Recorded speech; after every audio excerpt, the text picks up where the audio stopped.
תודה לראש הממשלה, ואני מתכבד כעת להזמין את ראש האופוזיציה, חבר הכנסת יאיר לפיד, לשאת דברים. בבקשה. אני חושב שזו התנכלות של הממשלה אליי שמביאים מנהיגים כל כך גבוהים. לפני כל דבר אחר אני מצטרף לדברי יושב ראש הכנסת וראש הממשלה לגבי הגיבור שלנו רן גבילי, זכרו לברכה, ברוך פודה ומשיב, ואנחנו שולחים מפה למשפחתו חיבוק גדול בשם כל חלקי הבית.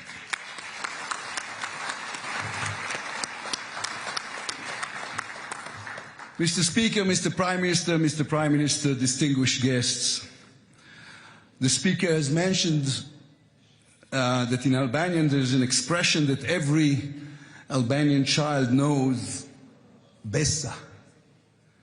Besa means to keep your promise, or to be a person who can be counted upon. We, the Jewish people, know that this concept carries a deep meaning to it. The question of whether Albanians could be trusted was tested in our darkest hour, and they kept their promise. At the beginning of the Second World War, Albania was occupied by the Italians, and in 1943 the German army, the Nazis, entered and occupied Albania. As in every other country they occupied, the first thing the Germans did was to demand lists of the Jews living there. This was a standard procedure throughout Europe, and they never encountered real resistance. Mr. Prime Minister, the Nazis placed my father in the Budapest ghetto, and the Hungarians helped. And my grandfather was murdered in Mauthausen concentration camp, and the Austrians helped. And my great-grandmother perished in Auschwitz, and Polish policemen helped capture prisoners who tried to escape. Only the Albanians said no. After almost all of Europe has surrendered, the extermination camps were already built, the Albanians said, we will protect the Jews because we know how to distinguish good from evil. We know how human morality, what human morality is. We have Besa.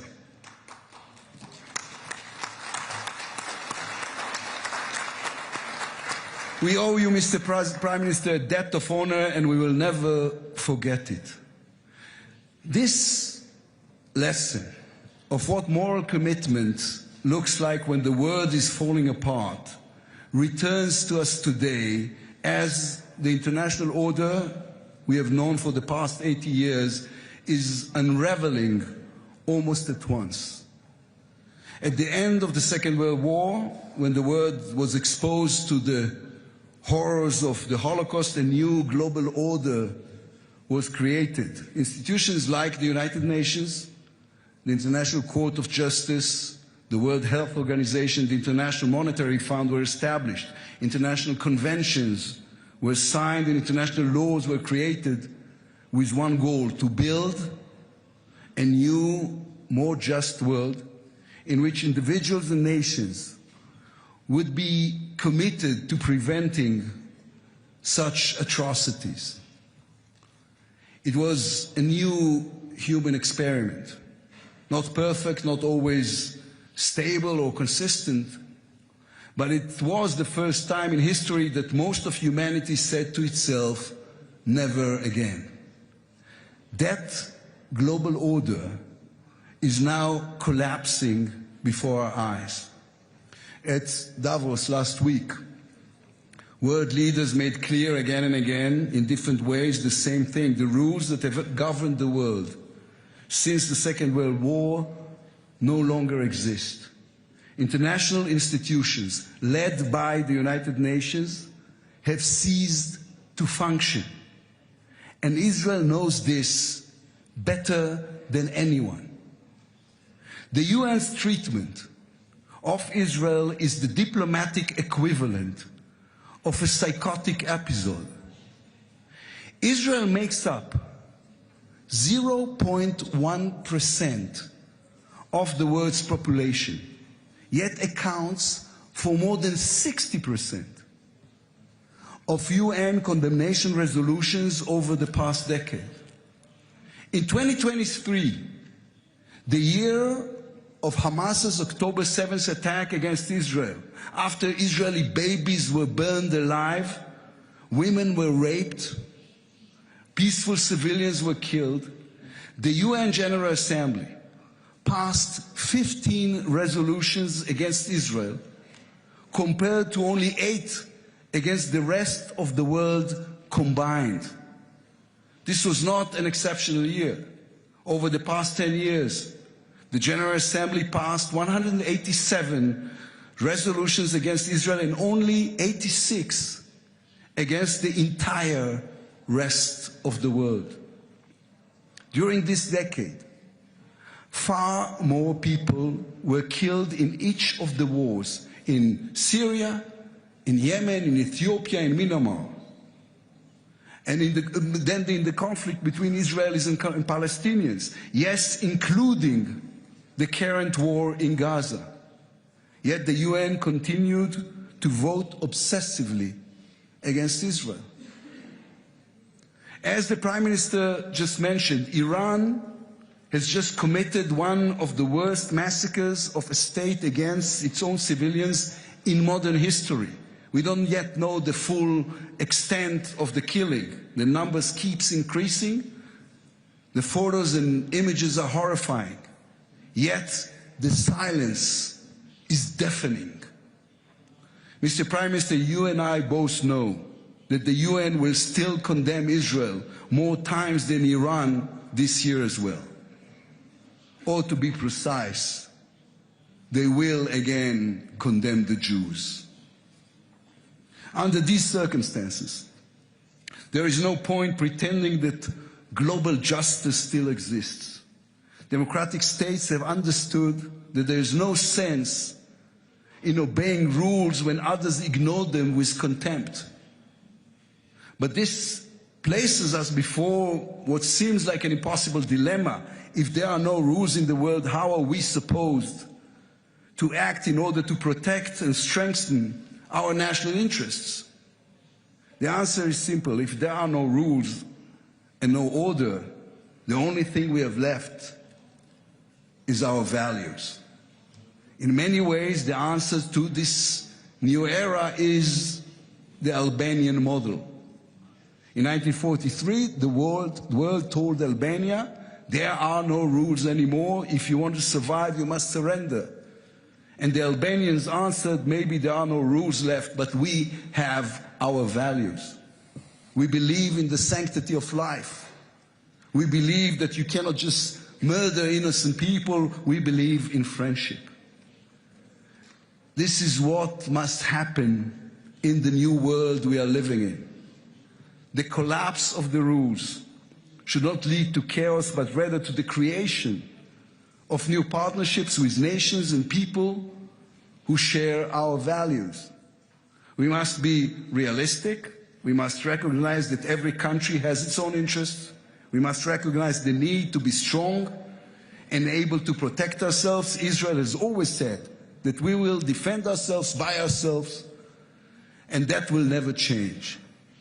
But the best way to advance those interests is not by isolating ourselves, but by extending a hand to countries with whom we share common values. In the face of changes in globalization and in the rules of global economy, if we want to build a strong local economy, then instead of global trade agreements, we must find partners with whom we can build economic ties. If we want to confront dangerous actors like Iran and prevent them from achieving regional hegemony, we must build regional security partnerships with those who oppose religious fanaticism and like us understand the dangers of radical Islam.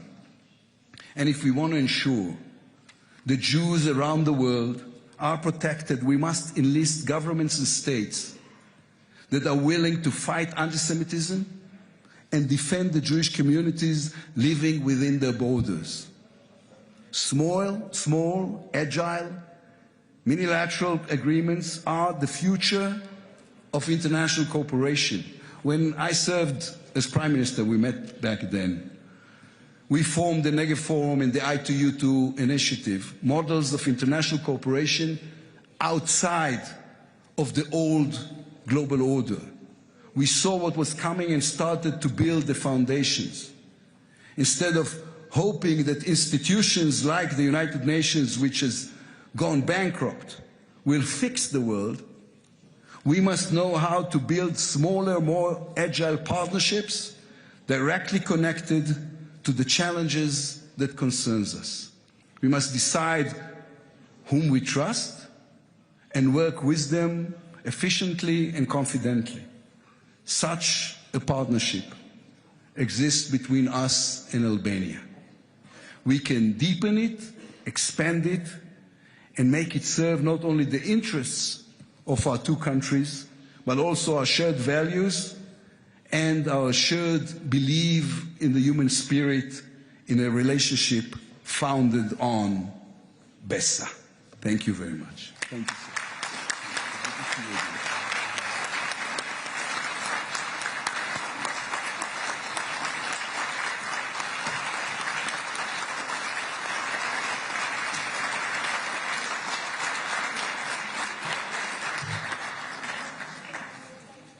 And now, as they elevate the podium for you, Prime Minister, חברות וחברי הכנסת, אני מתכבד להזמין את ראש ממשלת אלבניה, מר אדי רמה, לשאת דברים.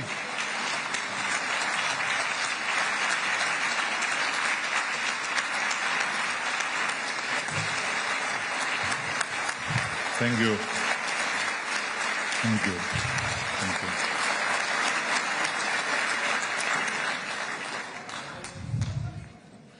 Well, I'm not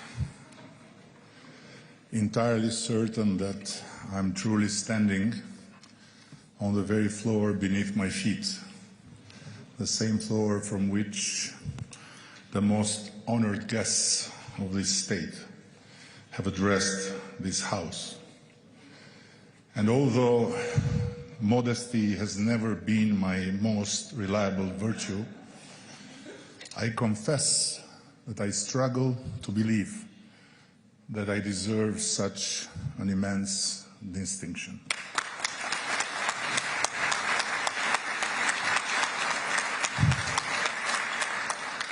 But I am quite sure that Albania, which I represent with pride, and the people of my nation, who stood as few others did for the Jewish people, truly deserve every respect from the State of Israel.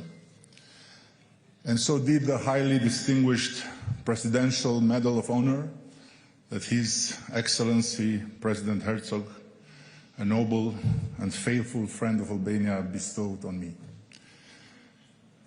Peace and the mercy of God Almighty be upon you, and may peace be for us all, God willing.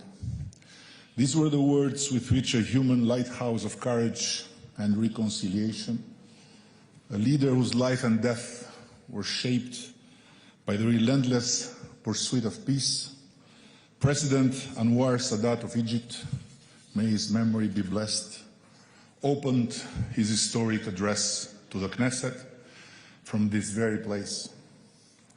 He continued, peace for us all, on Arab land and in Israel as well, and in every part of this vast world, so burdened by bloody conflicts, torn by sharp contradictions, and threatened again and again by destructive wars launched by man to annihilate his fellow man.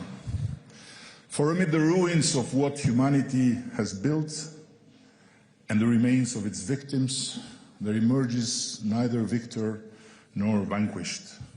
The only vanquished is man, God's most sublime creation. Words spoken under this roof, drawn from the heart of a general raised in wars who, after waging his own, stunned the world by leading his country toward a peace agreement with Israel.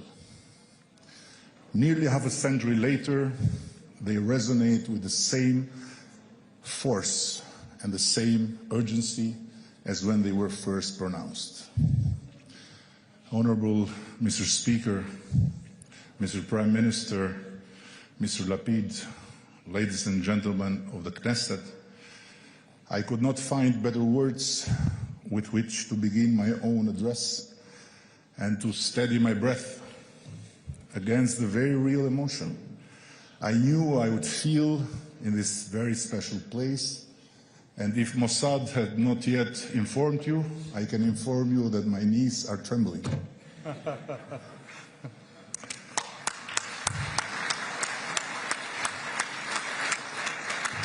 And there is another reason my knees are trembling. I knew it.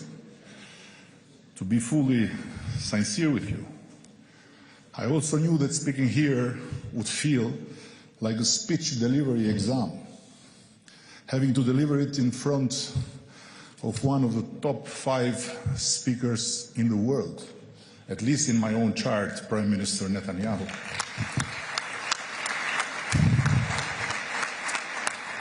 I'll do my best, dear Bibi, to survive your judgment, fully aware that I am merely the second speaker worldwide after Trump, whom you simply cannot avoid listening to. Allow me now, with a possibly calmer breath, to extend to the Speaker of this House my highest appreciation for his meaningful words, to the Prime Minister and the Leader of the Opposition, my deepest respect and my most heartfelt thanks for the generous words they shared about Albania and about myself, and to this House, my very profound gratitude for welcoming me here today. Thank you all. I can't be more grateful.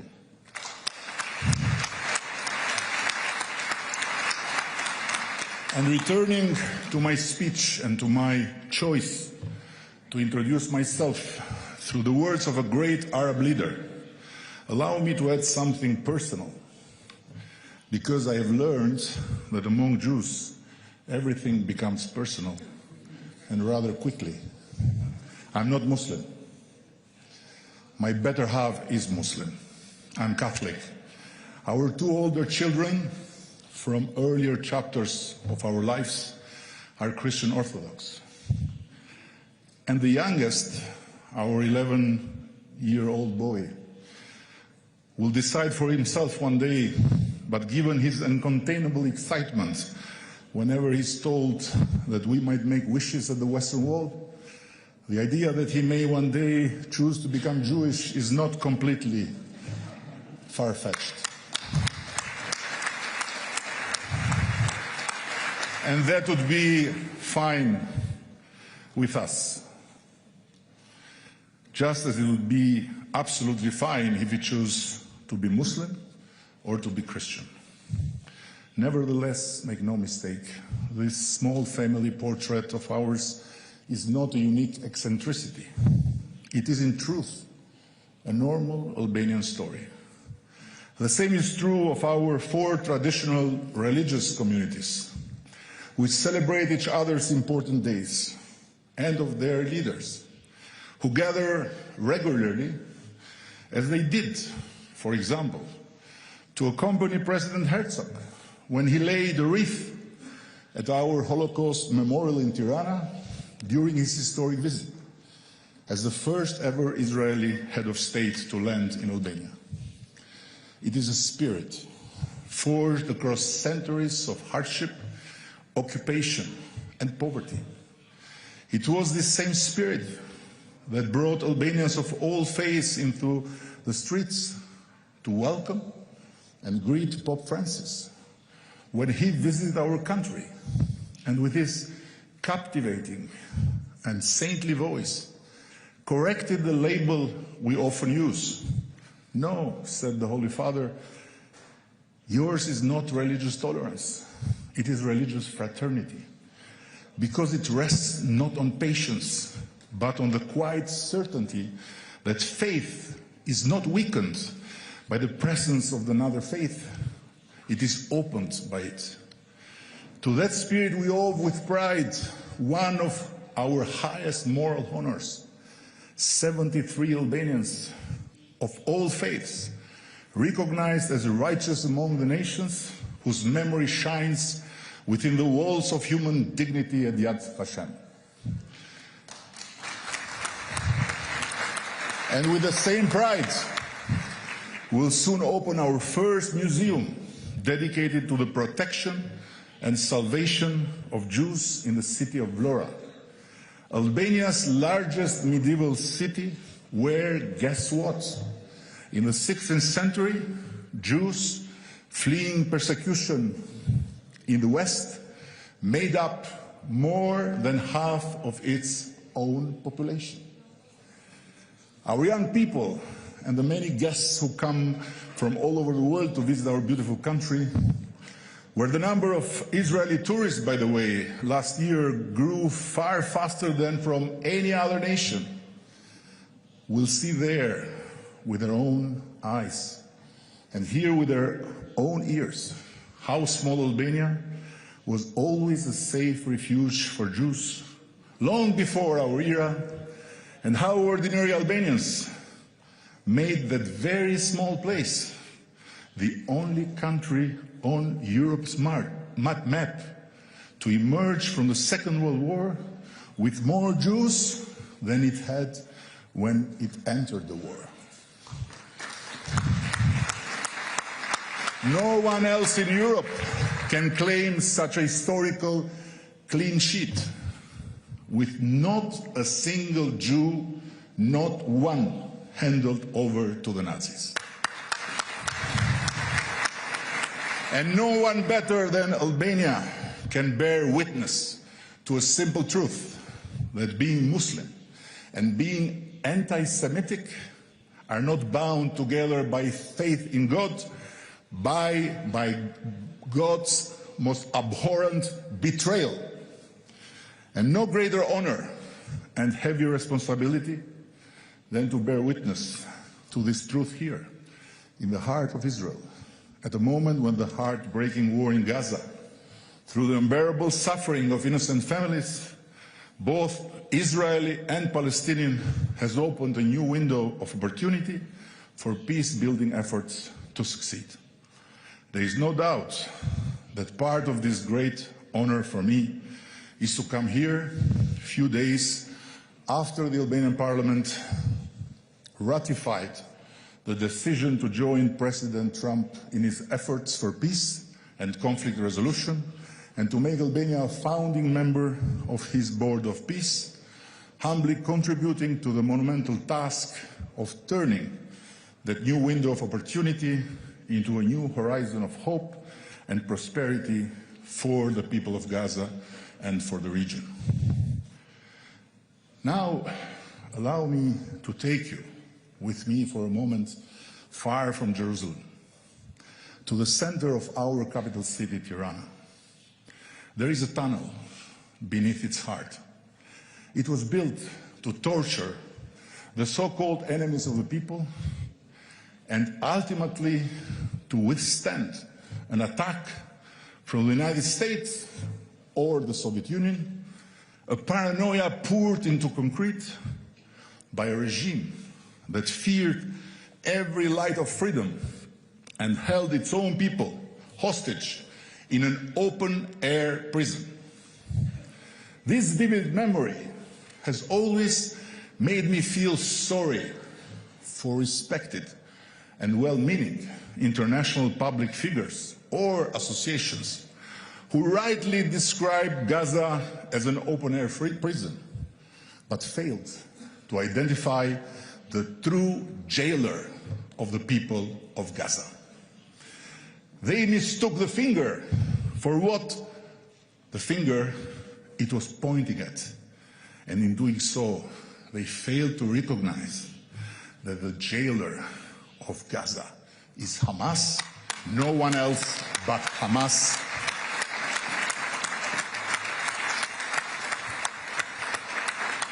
Its ideology of terror against its own people, first and foremost, and toward the Jewish nation. Its totalitarian dogma that no Palestinian life is worth living until the state of Israel is annihilated and the last Jew is wiped out from the Holy Land. Therefore, until Hamas is fully dismantled, its 2 million prisoners will never be truly free, and no peace can endure. Today, that tunnel in Tirana has been transformed into a space dedicated to the victims of those who originally constructed the tunnel. And I wish with all my heart that a few of the countless tunnels of terror Hamas built, where the hostages taken on 7th of October were killed, raped, tortured, and reduced to 21st century human replicas of the prisoners in Nazi Germany extermination camps, will be preserved as part of the Gaza reconstruction plan and later as defining testimony in favor of lasting peace among the two future states. They should stand as tunnels of collective memory and healing, where both the hellish suffering of the hostages and the enormous loss of Palestinian lives were converted into the most horrifying defense system ever built by the human evil minds, raw material whose bricks were human bodies may serve as eternally lit candles of forgiveness without forgetting, and as a permanent call to all that for such horrors to never happen again, the roots of the cause should be cleaned. As you descend the stairs of the Tirana tunnel, a sentence in neon light by Primo Levi watches over you. Those who forget their past are condemned to relive it. We engraved this very familiar name in light on the wall, and I invoke him here not to create any impossible parallel between the industrial extermination of the Jewish people, an unparalleled crime in the history of humanity, and the tragic suffering inflicted by our brutal communist regime on countless innocent Albanians branded enemies of the people. No, I bring Primo Levi together with our own tunnel of memory to reassure you that we Albanians know the pain of history's grave wounds, and to reassure those who hold a very different view from mine about Gaza as an open-air prison, that we Albanians learned, in ways difficult to imagine for them, what happens when ideology becomes a god, when the state becomes an altar, and when people become or sheep to be exploited, or individuals stripped of their humanity in order to instill fear among the overall population.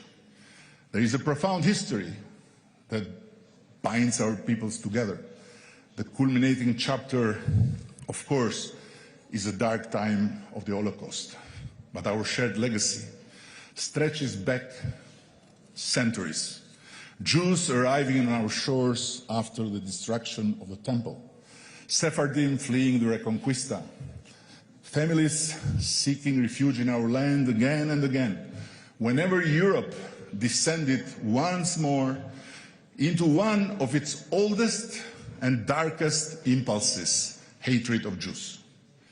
In the 30s, a Jewish American sent to Europe as part of an observing mission, Leo Eaton, wrote in a report submitted to the United States Congress that Albania stood apart in Europe, a country documented as a potential refuge for Jews fleeing Central and Eastern Europe. He noted that Albania's religious plurality functioned practically, not symbolically.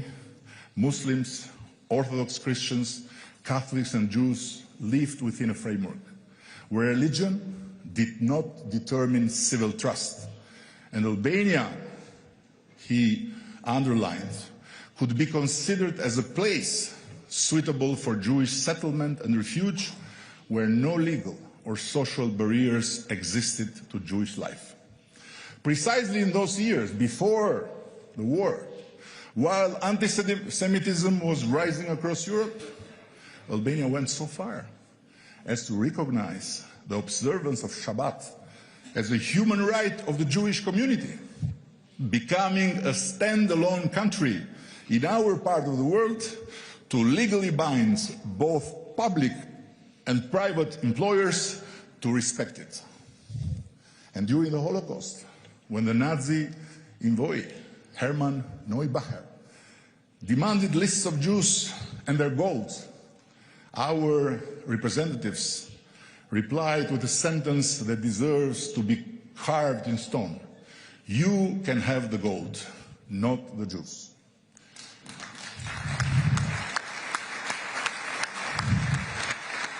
The gold was theirs to take. The Jews were ours to protect. That is not legend.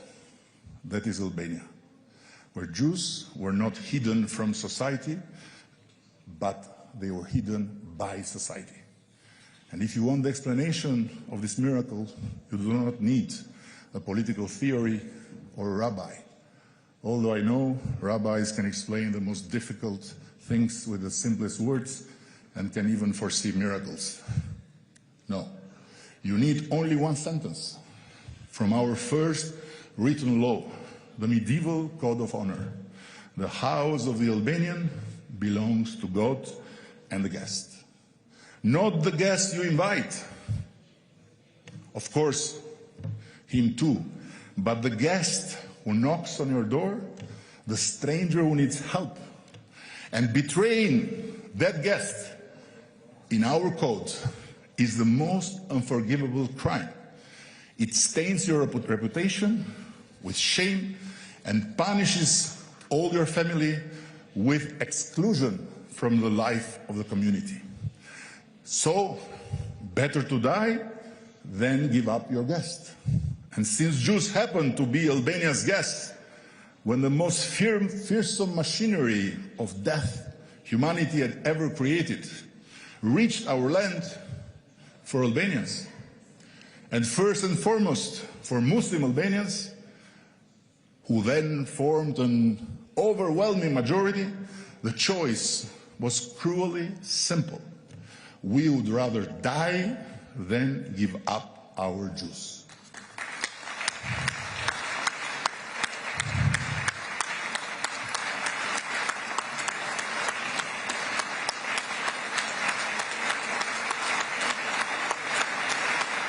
Thank you.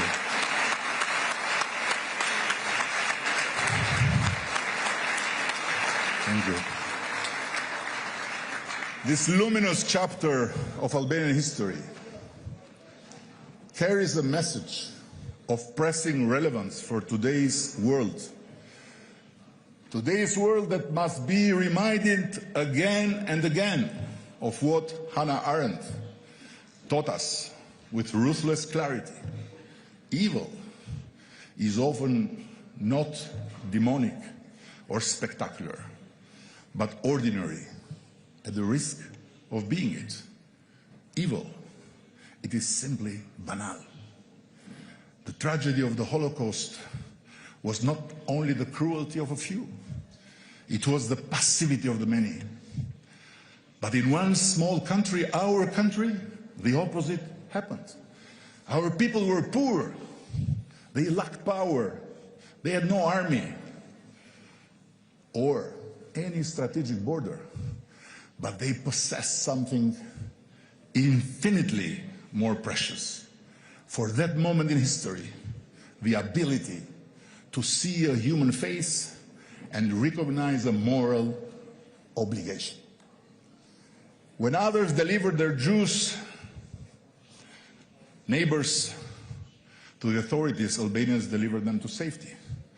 When obedience became the silent ally of evil, our grandparents chose the perilous path of responsibility. And in doing so, they kept just that tiny corner of Europe human, at a time when humanity itself was disappearing day after day.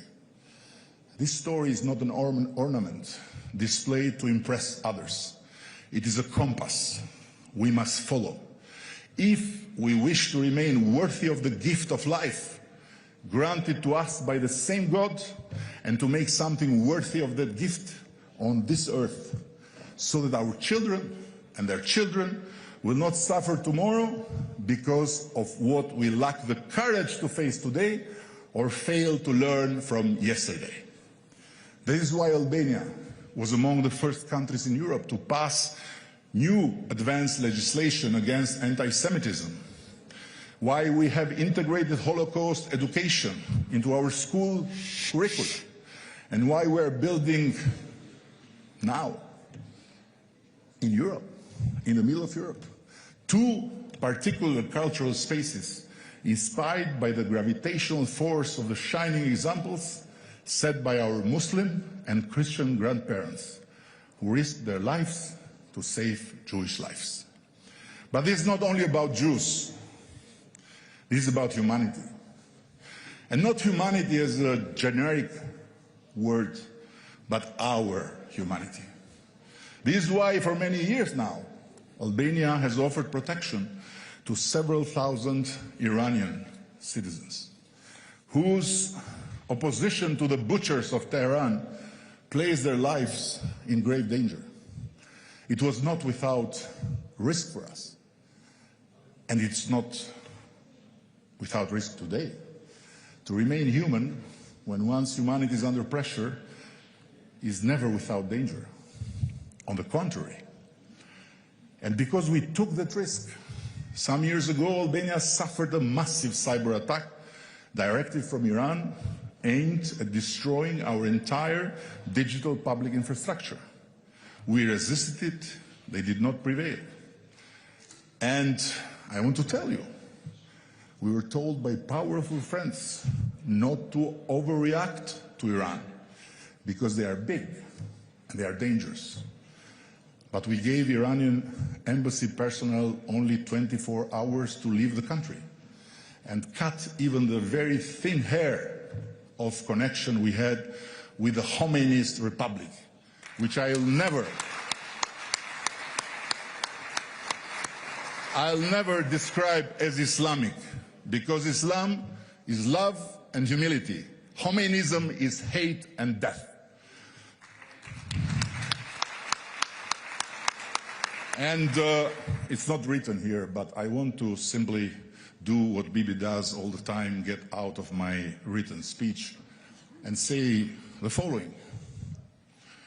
A Greek friend of ours, whose husband is Iranian, told us that some days ago in a market in Tehran, people were inside and fire was put while the market was surrounded by the assassins.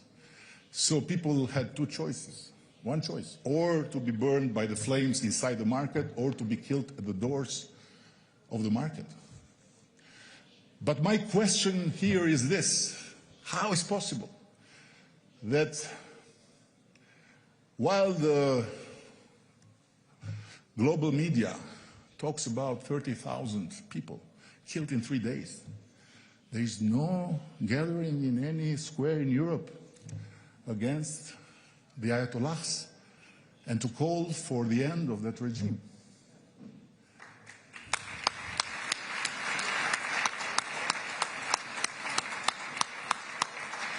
It's a question, but it's not for you to answer, of course. You know the answer. And as we offered protection to those targeted by the mullahs of Tehran, Albania also became a sanctuary for several other thousand people targeted by the mullahs of Kabul during the chaos created by the disorderly withdrawal of coalition forces from Afghanistan, when many others, larger and wealthier, turned their back after having been there, after having promised to those people freedom, democracy, rights for all, and after having had them wash their cars, drive their cars, clean their houses, they just disappeared. Perhaps because the best and the brightest of Kabul society were not white enough or were too Muslim for them. But we were blessed to engage in the most extraordinary network of solidarity I've ever seen. Finance, logistics, connections were assembled overseas like a hurricane. And it was not the US government that organized it. It was American citizens from every walk of life and from across political divides who mobilized their humanity to save lives through an astonishing chain of hands, forming a triangle between the United States, Albania, and Qatar, where the Qatari foreign minister at the time, today's Prime Minister Mohammed bin Abdulrahman, became a kind of control tower of hope and turned Doha Airport into an escape route toward life for thousands of people who were welcomed with compassion to Albania. Let me assure you that I'm not here, God forbid, to lecture anyone. Not only because small countries like mine do not lecture but are lectured all the time, but also because I believe that those who lecture Israel from afar run a very serious risk of being not simply unfair, but being fundamentally unjust. Nevertheless, I strongly believe that seeking peace is never about how bad or unreliable the other side has been, but about how faithful one chooses to remain to one's own values. The stunning peace agreement between Israel and the UAE, in which a one-of-a-kind world leader such as Sheikh Mohammed bin Zayed broke with long ages of conflict and destruction and taught the world by example that if we remember that God is on our side, but also on the other side, and we are brave enough to realize that under heaven's eye, we are all on the same side of peace, then peace is not merely a possible path toward the future. It is the only possible avenue of the future. More than that, I firmly believe that what makes this new window of opportunity unique is the Florence moment of the Middle East. What is happening in your neighborhood resembles, in my eyes, what occurred in Europe when visionary leadership, inspired by modernity and beauty, turned Florence into the cradle of the Renaissance. Israel is no longer alone in seeking transformation, innovation, and global leadership for the future in this part of the world. From the streets of Riyadh to the green oasis of Abu Dhabi and the vibrant waterfronts of Doha, one can feel a mesmerizing wind of change that has little to do with the old caricature of the gilded spectacle in the desert. Saudi Arabia, under its driven and visionary young leader, whose traits recall Lorenzo the Magnificent of Florence, is changing at breathtaking speed. The UAE has placed itself at the forefront of global leadership on the green agenda and social responsibility beyond borders, beyond languages, beyond color of skin. While Qatar, led for over a decade by its young and far-sighted Emir, Sheikh Tamim bin Hamad Al Thani, has made an extraordinary leap onto the world stage. And thanks also to a role model, role model woman, his sister, Sheha Mayasa, is becoming a major laboratory for next generation of urban and lifestyle transformation. Today's common denominator among your Arab neighbors is a drive to modernize in every direction and to beautify at every step. And together, frankly, they are making Europe's old and marvelous playground look suddenly grim and dim. Now, there is a question that arises stubbornly in front of this. How can possibly this extraordinary story of a bright future being written with unleashed power of hopes and dream in the desert coexist with the great open wound of conflict that has inflicted such prolonged suffering and destruction? A wound that still lies close by at the heart of the Middle East like a trap capable of swallowing in its dark gut every dream of greatness being built around this region. It's not possible. There is no chance to sustain both for long. So I very much wish that the Abrahamic Accords will continue. And I wish that perhaps by looking at the bloody past through the eyes of a brighter future, rather than the other way around, this region as a whole, as the UAE and a few others already have, will reveal not only that peace is possible, but that peace can lift all peacemaking nations almost as a miracle within the realm of the Abrahamic faiths. Albania could not feel more blessed than to count both Israel and the Arab countries among its close friends. And Turkey too, by the way. We seek to deepen these relations, and we stand firm in our readiness to participate, together with Arab brothers and Turkish brothers and others, in the forthcoming international stabilization force in Gaza. Mr. Speaker, you know, because you chair here, that Jews speak long, but you didn't know that Balkan guys speak longer. I promise that the generous time you allowed me to occupy this very special place is drawing to an end. And as I opened with the words of an Arab martyr for peace, with the words, I want to close with the words of a Jewish martyr for peace, Prime Minister Isaac Rabin of Israel. May his memory be a blessing. Spoken to Israelis and Palestinians precisely 30 years ago from this very place where I stand today. From the depths of our hearts, we call upon all citizens of the State of Israel, certainly those who live in Judea, Samaria, and the Gaza Strip, as well as Palestinian residents, to give the establishment of peace a chance, to give an end to acts of hostility, to give another life a chance, a new life. We appeal to Jews and Palestinians alike to act with restraint, to preserve human dignity, to behave in a fitting manner, and to live in peace and security. We are embarking upon a new path which could lead us to an era of peace, to the end of wars. Amen. Amen.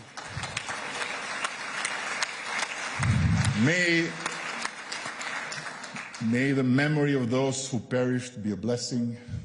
May the courage of those who refuse to comply remain a compass. May the state of Israel flourish and be safe for eternity. May Palestinians be free and live with dignity in their own state. And may our two small nations, immense in spirit, remain bound not only by history, but by shared commitment to keep humanity human. Toda Rabba. תודה רבה לראש ממשלת אלבניה. Thank you, Prime Minister of Albania, the Honorable Edi Rama.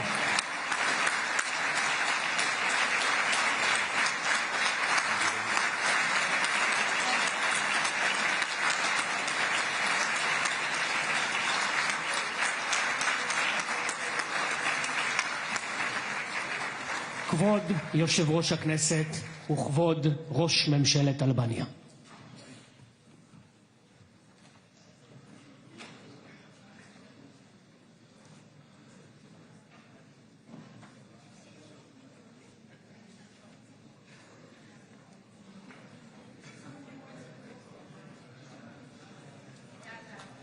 נא לשבת.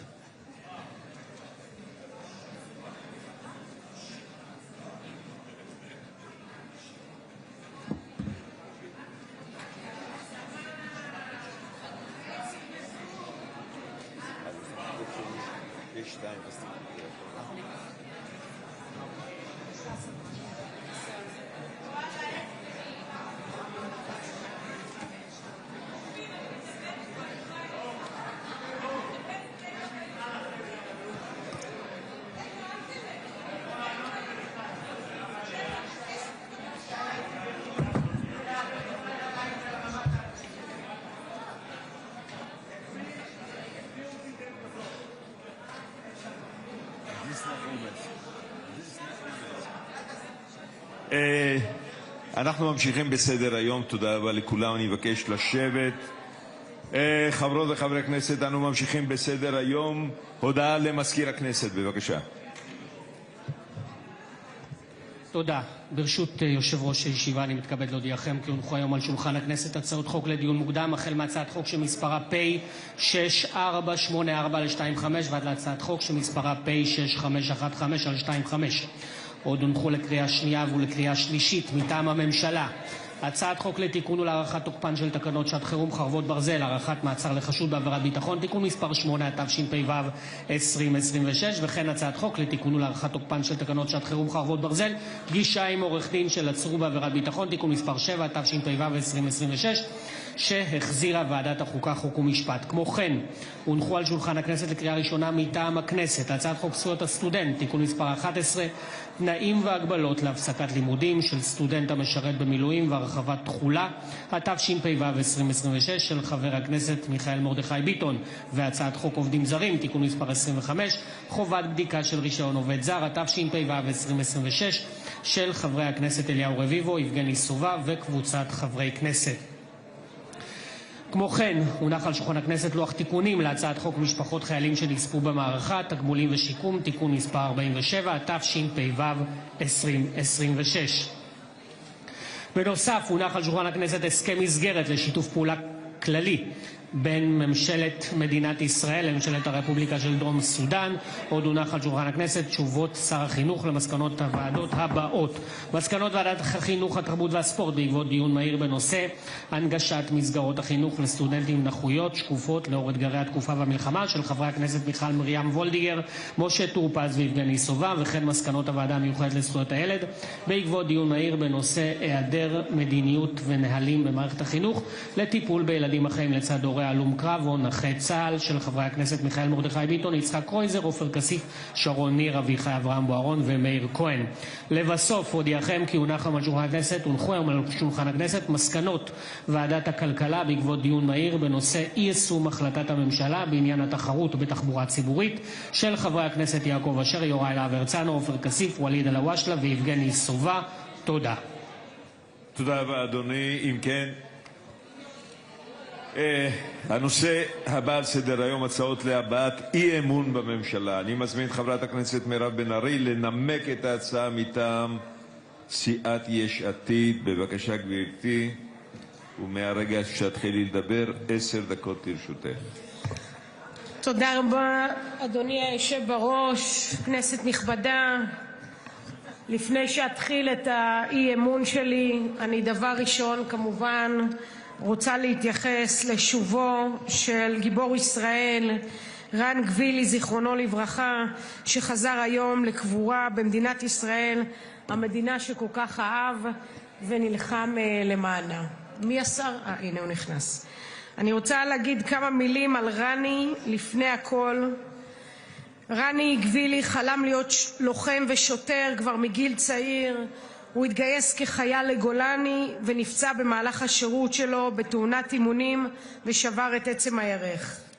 הרופאים אמרו למשפחתו שעליו להשלים עם כך שלעולם לא יוכל לחזור להילחם, אבל רני סירב לקבל את זה, וכשהתעורר מהניתוח אמר לרופא, תוך 4 חודשים אני חוזר למקום שממנו הפסקתי, והוא אכן חזר. לאחר השחרור שלו רני גויס ליס"מ. זה ממש מפריע לי, מאיר. אני מדברת על רני גבילי. מי שלא מתאים לו שיצא החוצה. אני מבקש. מה זה הדבר הזה? לעצור לי את הזמן. אתה יכול לעצור לי את הזמן אבל? כן, אני אעצור לך את הזמן. זה לא מתאים. השר קיש וגואטה וכל האנשים שם, שקט, זה מפריע, ומדברים על החלל שהחזרנו. בבקשה, נוסיף לך עוד דקה. תודה רבה. לאחר שרני השתחרר, הוא התגייס ליס"מ, ובבוקר 7 לאוקטובר היה עם ההורים שלו ביישוב מיתר, כשהוא מחלים מפציעה נוספת, שבר בכתף. למרות השבר, הוא קם, לבש מדים ויצא. וכששאלו את רני, לאן אתה הולך?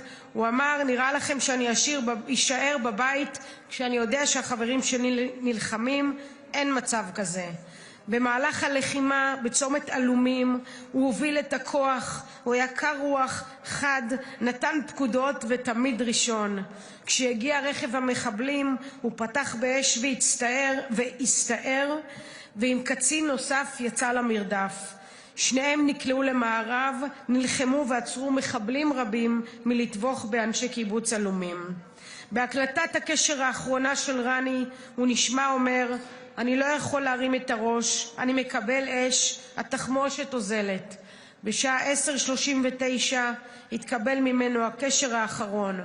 לאחר 117 ימים הודיעו להוריו שרני אינו בין החיים. חברים שלו מספרים על גיבור, לוחם עז, אח גדול ונכס לאומי. רני היה הראשון לצאת מהבית ב7 לאוקטובר כדי להגן ולהציל את אזרחי המדינה. הוא נפל כלוחם, והיום הוא שב לישראל כשם סמל של גבורה, אחריות וערבות הדדית. כמו שאימא שלו אמרה, הראשון לצאת, האחרון לחזור. בשמי, בשם כל הכנסת, אני שולחת תנחומים למשפחה שלו, להורים איציק וטלי, ולאחים עמרי ושירה. יהיה זכרו של רני ברוך. וכעת ברשותכם אני אעבור לנושא של האי-אמון, שעוסק כמובן בהשתמטות. היום היינו אמורים להצביע כאן על קריאה ראשונה על התקציב. נערכנו, חברי הכנסת נערכו, בוטלו נסיעות, בוטלו משלחות, כולם הגיעו, כי בכל זאת יש קומבינה של חוק השתמטות עם חוק גיוס. אממה, אין חוק תקציב, וכשאין חוק, אין חוק גיוס, וכשאין חוק גיוס, אז התקציב יחכה. כל הקומבינה הזאת של להביא ולכרוך את תקציב מדינת ישראל עם הגיוס, זה מה שקרה היום. עשרות חברי כנסת הגיעו, שרים, כולם ביטלו את הלוז, ותכננו להצביע לתקציב. אבל אנחנו כולנו בני ערובה, כי לא יהיה תקציב בלי חוק השתמטות. עכשיו, הקומבינה הזאת, באמת פשוט מסריחה, אין לי מילה אחרת, גרמה עכשיו לעיכוב. עכשיו יש חוק יסוד משק המדינה, צריך 60 יום, הכל בסדר, קודם כל צריך לתפור את הקומבינה. עכשיו, לא משנה שבכלל אצל הרבנים זה בכלל לא מדברים על גיוס, ואני רוצה לצטט לכם את הרב דוב לנדאו שהוקלט ואומר ככה, מה זה השאלה? ללכת לצבא? מה אתה רוצה? אף אחד לא רוצה שבני ישיבות ילכו לצבא, אף אחד לא רוצה. מה שעושים בכנסת זה הצלה זמנית, מפני שאם לא יהיה יותר גרוע. מה שמדברים בכנסת זה שטויות, לא יהיה. אנחנו לא נלך לצבא, אף אחד לא ילך לצבא. קומבינה מספר 1. וכעת לרב משה הלל הירש, קומבינה מספר 2. לציבור שלנו אין מסגרות, חס וחלילה שנמלא יעדים. אף אחד לא ימלא יעדים. בסוף החוק ייפול אחרי כמה שנים, אבל הרווחנו שנים. מה יש עוד לומר ששני הרבנים הראשיים, הרב דוב לנדאו והרב משה הלל הירש, שמובילים קהילות שלמות לוחמים פוטנציאליים, כנראה לא, אומרים בצורה מאוד ברורה, הכל קומבינה, אף אחד לא יתגייס, אף אחד גם ככה, למה? כי סתם אנחנו מעבירים פה את הזמן. עכשיו אני אומרת לעצמי, וואלה, הוא צודק, זה מה שהוא רוצה, מותר לו, הוא רב, הוא לא רוצה שבני הישיבות יתגייסו. מה שאני לא מצליחה להבין, למה הקואליציה נופלת בפח הזה? למה אף אחד לא מדבר על זה שאין גיוס? מילא כשאתם יושבים בוועדת חוץ וביטחון ומספרים לעצמכם סיפורים, אבל הנה, הוא אומר, מה שמדברים זה שטויות, ואף אחד לא יתגייס. אז למה הוועדה הזאת של חוץ וביטחון נמשכת? אני לא יודעת. עכשיו, מה שמדהים זה שביבי, ממש לפני שבועיים, ראש הממשלה, צריך לומר, אמר בדיון 40 חתימות, אנחנו מקדמים מתווה היסטורי, מתווה שיביא לגיוס של 23,000 חרדים. ב3.5 השנים הקרובות מדובר כאן במהפכה אמיתית שלא הייתה מאז הקמת המדינה, עם מספר עצום של מתגייסים, והדבר יקל מאוד על משרתי המילואים. עכשיו, אני לא מצליחה להבין, כאילו אומרים לך הרבנים האלה שלא התגייסו. אתה עומד במליאת הכנסת, מישיר מבט לחברי הקואליציה והאופוזיציה, ואומר שאתה תגייס אלפי. איך זה מתחבר? איך זה מתחבר?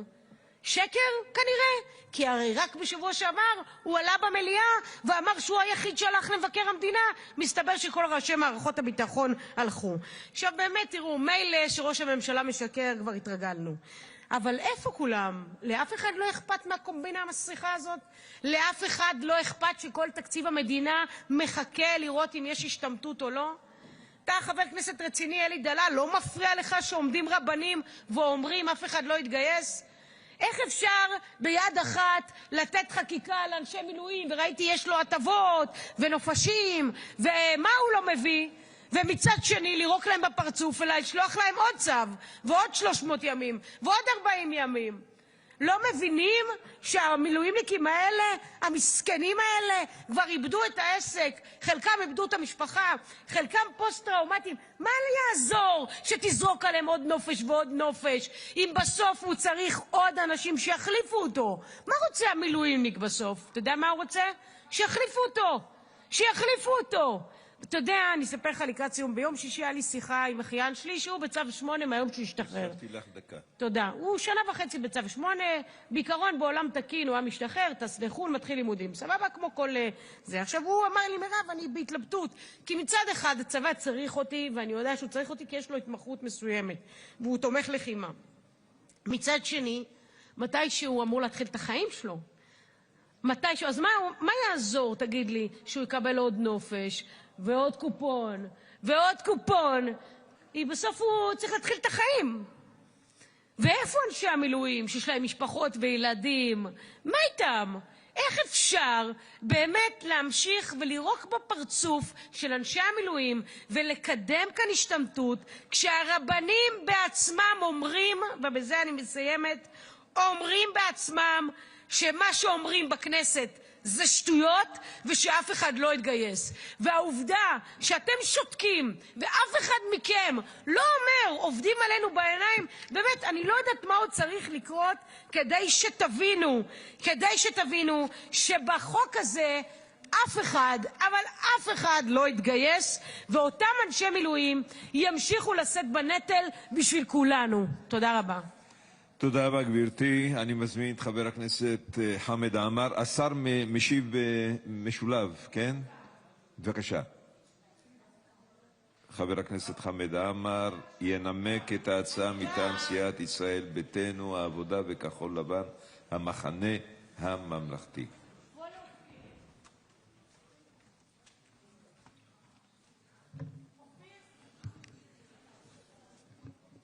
כבוד היושב-ראש,